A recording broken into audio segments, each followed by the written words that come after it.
BITRUS Samuel is one of the few people who survived when armed men raided St. Paul's Catholic Church in Waga Chakawa on Sunday. He tells me how the men got into the church and killed at least 40 people as they moved around. He'd been sitting right at the back in the corner and crawled out when the violence started. They encircled the church, came in and started firing. People started running, especially women and children. They kept firing.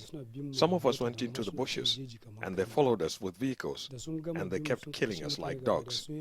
They didn't say anything. They did not tell us who they were or why. They just opened fire on us, and some of them were dressed like law enforcement agents. No one has claimed responsibility for the attack, but it looks like the work of Boko Haram, the group that want a strict form of Islamic law imposed across the country. They've been behind hundreds of similar attacks in the region.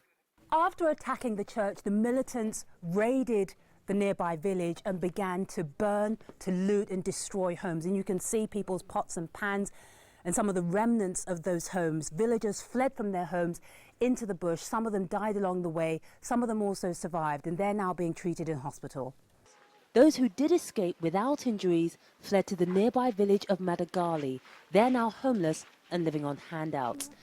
Like BIBANNA IBRAHIM, she was in the church during the attack too. Her husband and son were killed. I had to run and leave some of my children behind. The attackers got one of my kids. They hit him on the head and he died. They then chased my husband into the bush and killed him. For 3 days people were looking for his body. They found him on the 4th day and buried him. Thousands of soldiers were deployed to this region to stop Boko Haram attacks last May, when President Goodluck Jonathan declared a state of emergency. For several months there was a decrease in attacks, but the last few months have seen an increase. The villagers from Waga Chakawa told us that the soldiers don't come into the villages to protect them from Boko Haram. They only patrol the highways, which leaves them vulnerable to violence. But last week, Nigeria's new Chief of Defense Staff promised the Boko Haram insurgency would end by April.